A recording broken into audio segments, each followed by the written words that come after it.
Good day, ladies and gentlemen, it's your boy and I'm here to bring you guys the real matter. Ben Mori Bruce spoke in the parliament. He said that Nigerian government, they spend more money buying weapons, buying bombs and guns than investing in education. He said that if the people are not learned, there will be crime. He said that very soon the hunter will be the hunted and the poor will kill the rich. He said very soon these things will take place in Nigeria.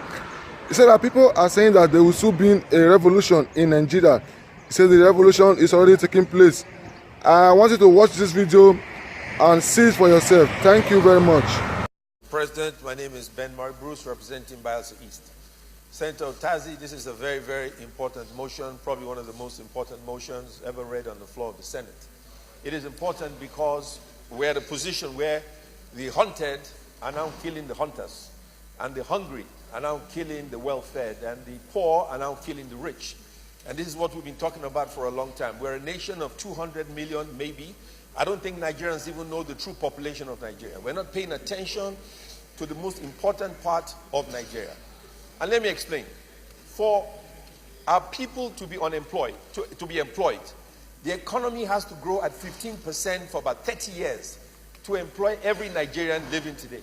Our reaction to employ them in government is counterproductive. It does two things. One, it increases the budget, which means there's less money for social intervention.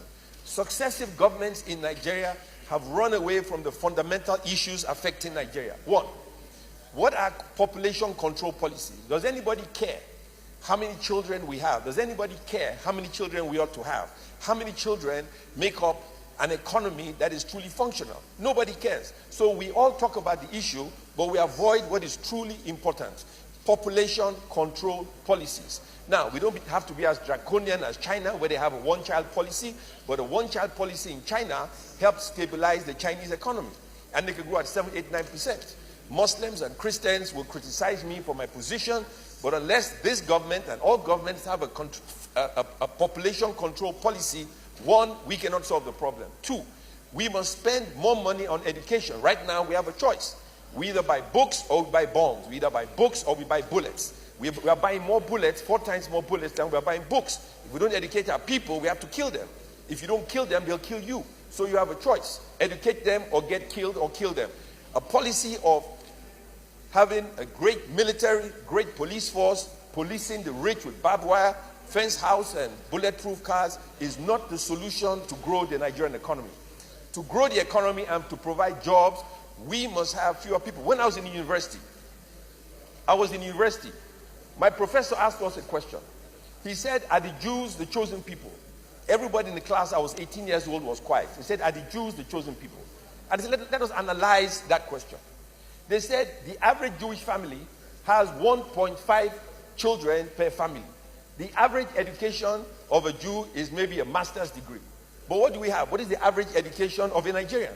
So because they have fewer people, they focus on technology, they grow the economy. With fewer people, they have an advanced economy in an environment that is not so conducive for great development.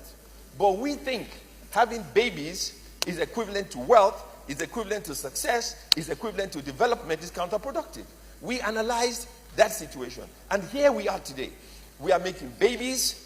We're not educating our children. We're not giving them jobs. They have no future. Because they have no future, they carry a gun, they carry a knife, they point it at you, they take you out. Because they see you with a beautiful car. And they're on the street. So the road between Kaduna and Kano is as dangerous as any road in the country. And let me tell you this. The population problem you have in the north is in the whole country. When I went to Bayelsa, 10, 15 children with no clothes on in every hut. So don't think the population problem is a northern problem. It is a Nigerian problem.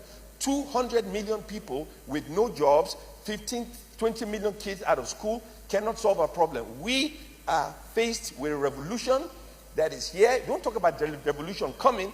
The revolution is here. As you go home today, you will get a phone call. Somebody's been killed, somebody's been dead, somebody's been raped, somebody has been maimed, because that is the reality of life. Whether you like it or you don't like it, we have to deal with a population control policy.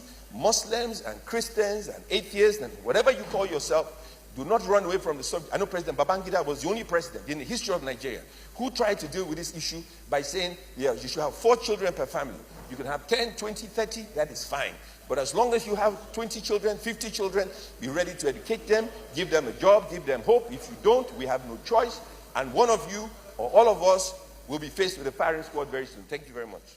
Deputy Senate President.